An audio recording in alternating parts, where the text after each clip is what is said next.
तर त्याचं आता भारतीय विद्यापीठमध्ये प्राध्यापक म्हणून आहे, PhD झाली आहे त्यांनी संगीतात संवादामध्ये गेले. दुसरा एक कलाकार म्हणजे विशाल गणपतवार म्हणून, तो आशा भोसले सोबत बुडून जातो, पण त्याच्यासोबत अशा मोठमोठ्या कलाकारांसोबत तबला वादक म्हणजे सर्वच इन्स्ट्रुमेंट वाजवू शकतो. हे दोन कलाकार माझ्या स्टेजवर खूप म्हणजे उंचीवर गेलेले आहेत. त्याचा मला अभिमान आहे की ते माझ्या ग्रुपमधून गेले. म्हणजे आपण आपला छंद जोपासताना एक गुरुची पण भूमिका आपण पटवलेली आहे असं म्हणायला हरकत नाही आहे ना. आणि गुरु जर उत्तम असेल तर शिष्य निश्चितच चांगले होणार आहे. जे तुमच्या हाताखालून आताच तुम्ही नावं घेतले त्यांचे की ते खूप चांगल्या पद्धतीने घडलेले आहेत, ज्यांना तुम्ही गाईड केलेलं आहे, मार्गदर्शन केलेलं आहे. तर अशाच या गोष्टी सगळ्या करत असताना एक नवीन नवीन नवीन जनरेशनचा विचार करताना अगदी छोटेसे मुलं सुद्धा तुमच्या घरात आहेत आहे ना, नातवंडांच्या रूपाने. तर या छोट्या आणि नव्या जनरेशनला पण तुमच्यातले गुण किंवा ते छंद त्यांच्यात दिसतात का? आता माझी नात आहे ते माझ्याबरोबर नेहमी गुणगुणत राहतो, घरात ते मग तिला माझ्याकडे मी आवडत शिकत तिला वाजवायला लागली. मग तिने नातला तिला परीक्षा द्यायला लावली, ती देऊन लागते परीक्षा. अतिशय चांगलं. म्हणजे एक घरातनं पण प्रवेशिका पूर्णला बसली येते बघा. म्हणजे मुद्दा पण तो प्रश्न विचारला की जाणून घेतला आम्ही की तुम्ही इतर मित्र परिवारांना, इतर ओळखीच्या व्यक्तींना ज्याला आवड आहे त्यांना तुम्ही प्रेरित केलेलं आहे, पण घरातही आपले नवीन नवीन अंकुर फुटायला लागले आहेत, तर तेही त्या पद्धतीने फुलायला लागलेले आहेत असं नाही. तसं या व्यक्तिजुलीच्या कार्यक्रमात तिनं प्रयास केलेला होता, पण काही टेक्निकल प्रॉब्लेम आल्यामुळे तिथे गाणं त्यावेळेस होऊ शकलं नाही. तर बस आता बिलकुल एक शेवटचा प्रश्न. नात आणि आजोबा किंवा नातू आणि आजोबा यांचं पण नातं खूप चांगलं असतं.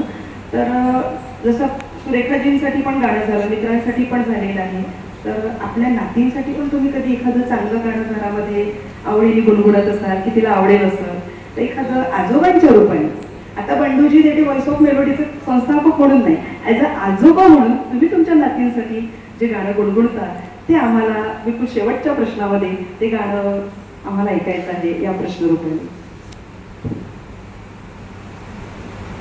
कारण दादाजी आणि नातीन म्हटलं की खूप जिव्हाळ्याचं नातं असतं आहे ना, आणि प्रत्येक दादांना वाटतं की कसंही का गाणे गाणार पण मी माझ्या नातींसाठी गाणार. आणि इथे तर एवढे एकदम उत्तम गाणारे आमचे आजोबा आहेत, तर तुमच्या नातींसाठी एखादं गाणं.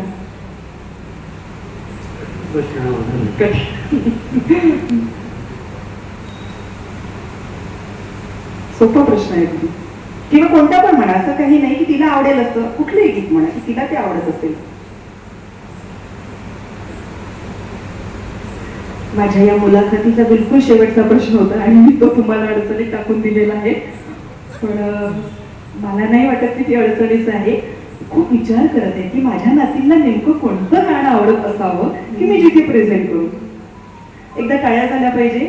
बंडूजी देखे उर्फ आजोबा. तर आजोबांच्या मुखातून आपण आता हे गाणं ऐकणार आहोत आणि ते काही आजोबा आजी पण आपल्याकडे बसलेले आहेत, तर सगळ्यांसाठी हे गाणं. मैं कहीं कभी न बन जाऊं, तेरे प्यार में है कविता.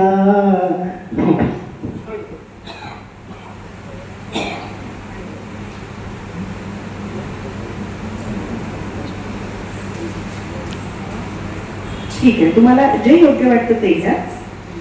फूलों की रानी, बहारों की मलका, तेरा मुस्कुराना कल्ब ढा गया. न तुम होश में हो न हम होश में है, दिल का नजारा अभी छा गया. बहुत बढिया. खूप चांगलं आपण गाणं गायलेलं आहे आणि कळत नकळत एक गाणं म्हटलं त्याच्यावर बोनस आपल्याला मिळाला आहे ना, म्हणून दोन्ही गाण्यांकरिता आणि या सुरेख प्रवासाकरिता एकदा जोरदार टाळ्या बंडूजी देखेकरिता करण्यात येते.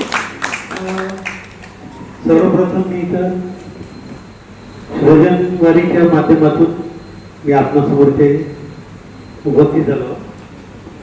मी त्यांचे आभार यासाठी मानतो की माझ्या आयुष्यात कधी मला पब्लिसिटी मिळाली पाहिजे. मी यासाठी कधीच प्रयत्न केले, कधी मोठ्या कलाकारावर फोटो काढले नाही किंवा त्यांना सोबत शो सुद्धा केले नाही. तर या ग्रुपचे संचालक श्री आशिषजी देव, मी 50 वर्षाचा कार्यक्रम तेव्हा सुद्धा कोणाला बोलवू नाही. एक कीर्ती उद्धव देखील माझे मित्र, श्याम दुर्गे माझे मित्र, यांनाच बोलवलं प्रत्येक वेळेस. तर मी त्यांचा खूप ऋणी राहील. हा माझा पहिला प्रसंग त्यांनी उपस्थित करून दिला या मंचावर, त्याबद्दल मी त्यांचा आभारी आहे. खूप खूप बंडूजी देठे, खूप छान मुलाखतीच्या माध्यमातून तुमचं एक व्यक्तिमत्व, तुमचा प्रवास आम्हाला कळलेला आहे. पुन्हा एकदा सृजनच्या या व्यासपीठावर आपलं मी मुलाखतकार एकता श्रीकांत पित्तूरवर मनपूर्वक आपलं धन्यवाद देते आहे. आणि याही पुढे हा प्रवास आपल्या भेटीचा निश्चितच कायम राहील. थँक्यू. जिथे मला पहिला चान्स मिळाला त्यांनी मला समोर मार्ग दाखवले. नोकरी मिळताना मला मार्ग दाखवला, तो मार्ग मी समोर घेऊन चाललो. आज तुम्ही मला मार्ग दिला, तुमच्यासोबत मी नेहमीच आहे. बिलकुल, धन्यवाद सर. आणि आता मला काही कामधंदे काहीच नाही आहे. तरी दरवर्षी एक माझा उपक्रम आहे, एक स्थानिक कलाकारांना शास्त्रीय संगीतात कसं समोर घेता येईल. ऑर्केस्ट्रा फिल्ममध्ये 50 वर्षापेक्षा अजूनही काढत होतं, त्यांना व्यासपीठ मिळत नाही. घरचे लोक तेवढे इंटरेस्टेड नसतात. समजा असं मोठा व्यासपीठ मिळालं तर ते स्वतः येतात. माझा पहिला अनुभव हा 31 जुलैला दुपारच्या कार्यक्रमात झालेला आहे. अतिशय सुंदर बंडूजी. निश्चितच या तरुण वर्गाला दरवर्षी एक कार्यक्रम करायला मी ठरवला आहे. आणि नक्कीच या एवढ्या कुटुंबामधनं जे काही मुलं आहेत, मित्रपरिवार आहेत, या सगळ्यांकडे ही बातमी जाईल आणि तो ती संधी आणि पुन्हा नव्याने व्हॉइस ऑफ मेलोडीमध्ये ही तरुण पिढी निश्चितच आपण तिथे उभारू या आश्वासनासोबत आपण पुढे जाऊ. पुन्हा एकदा खूप खूप धन्यवाद आणि खूप चांगलं वाटलं या सगळ्या मुलाखतीच्या प्रवासामध्ये. मनपूर्वक धन्यवाद आणि आभार. तर निश्चितच हा एक व्हॉइस ऑफ मेलोडीचे संस्थापक श्री बंडूजी देठे यांच्या या प्रवासामध्ये तुम्ही आणि आम्ही हे सगळेजण सारखी बसून निघालेलो होतो आहे ना. आणि त्यांच्या अगदी वयाच्या 8व्या-9व्या वर्षापासून जी काही आवड सुरू झालेली होती, त्या आवडीला धरत धरत 50 वर्षांचा ऑर्केस्ट्राचा प्रवास त्यांचा झाला. आणि त्या प्रवासामधल्या कडूगोड आठवणी आहेत. त्या प्रवासामध्ये कोणकोणते नेमके स्टॉप आलेले होते, कुठे कुठे अडचणी आल्या, कोणी कोणी प्रेरित केलेलं होतं, या सगळ्या गोष्टींचा विचार, या सगळ्या गोष्टींची उकल या ठिकाणी आपण केलेली होती. आणि नेमके बंडूजी देठे उफ मारुती म्हणायला हरकत नाही. प्रत्येक जण आपल्या मूळ नावाने ओळखल्या जातं, पण बंडूजी देठे असं व्यक्तिमत्व होतं की जे त्यांच्या टोपण नावाने ओळखल्या जात होतं. आणि खरंच टोपण नावाने प्रसिद्धी मिळवणं काही सोपं नाही आहे.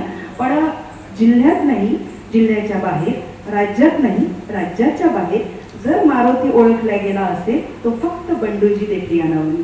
तर या बंडूजी देठेंकरिता एकदा जोरदार टाळ्या झाल्या पाहिजेत. त्यांचा हा प्रवास, त्यांची गीतांची आवड आणि एक प्रचंड रकमेचे, अगदी भारी रकमेचे इन्स्ट्रुमेंट, त्या काळामध्ये जरी त्यांनी इन्स्ट्रुमेंट असेल त्याला संधी दिलेली होती आपल्या ऑर्केस्ट्रामध्ये, पण आज त्यांच्या मार्गदर्शनाने, त्यांच्या मुलांनी, धीरजनी करोडो रुपयांचे इन्स्ट्रुमेंट उभे केलेले आहे. कारण विविध कार्यक्रमांच्या माध्यमातून धीरजची भेट होत असते आणि त्याचे साहित्य, ते सगळे इन्स्ट्रुमेंट, त्या सगळ्या गोष्टी जेव्हा आम्हाला दिसतात तेव्हा एकच गोष्ट लक्षात येते की बापांनी केलेलं मार्गदर्शन आणि लेकरांनी त्याला व्यवस्थित मार्गाने घेतलं, म्हणून धीरजचं यश आज आपल्याला बघायला मिळतं. तर त्या कष्टदायी योग्य मार्गदर्शन करणाऱ्या वडिलांकरिता, त्या बंडूजींकरिता पुनश्च एकदा टाळ्या झाल्या पाहिजे असंही इथे मला वाटतं आहे. या संपूर्ण प्रवासामध्ये आदरणीय बंडूजी देठे यांचं पुनश्च एकदा धन्यवाद आणि आभार. आणि सृजनच्या सर्व वारकऱ्यांचं मी धन्यवाद आणि आभार व्यक्त करते. आणि मुलाखत घेण्याची संधी मला या सृजनच्या माध्यमातून इथे मिळालेली आहे. तर सृजनचे पण धन्यवाद मी देते आणि संपूर्ण पुढील चित्र मी सृजनच्या स्वाधीन म्हणजेच आमच्या शरीरच्या स्वाधीन करते आहे. आणि इथे आम्ही थांबतोय, आपली रजा घेतोय. Thank you so much.